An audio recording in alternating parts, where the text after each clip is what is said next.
తాకట్లో ఉన్న మీ బంగారాన్ని విడిపించి ఆ రోజు ఆన్లైన్ రేటుకి కొంటాం. Sharma gold company.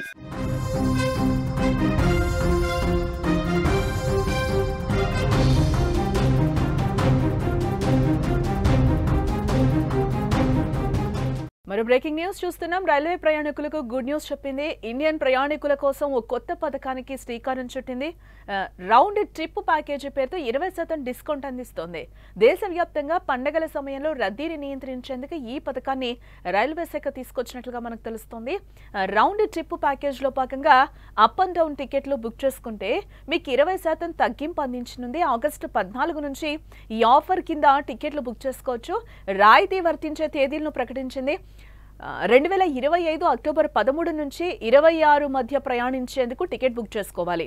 తిరుగు ప్రయాణం నవంబర్ 17 నుంచి డిసెంబర్ 1 మధ్య ఉన్నప్పుడు ఈ పథకం కింద 20% రాయితీ వర్తిస్తుందని చెప్తున్నారు. టికెట్ పై రాయితీని పొందాలనుకునే ప్రయాణికులు రౌండ్ ది జర్నీ అంటే అప్ అండ్ డౌన్ బుక్ చేసుకోవాల్సి ఉంటుంది. గమ్యస్థానాలు చేరడానికి తీసుకోవాల్సిన టికెట్ ద్వారా కనెక్టింగ్ జర్నీ ఫీచర్ను ఉపయోగించి రిటర్న్ టికెట్ను కూడా బుక్ చేసుకోవచ్చు. అప్పుడే ఈ 20% రాయితీ వర్తిస్తుందని కూడా చెప్తున్నారు.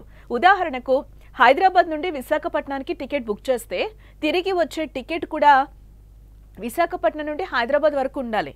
అదేవిధంగా అప్ అండ్ డౌన్ టికెట్లు బుకింగ్ రెండు కూడా ఒకే పద్ధతిలో ఉండాలి. అంటే ఒక టికెట్ను ఆన్లైన్ ద్వారా మరో టికెట్ను రిజర్వేషన్ కౌంటర్లో బుక్ చేసుకుంటే ఇది వర్తించదన్నమాట. అటు ఆన్లైన్ లేదా కౌంటర్ బుకింగ్ రెండు ఒకటే విధంగా ఉంటేనే డిస్కౌంట్ పొందొచ్చు.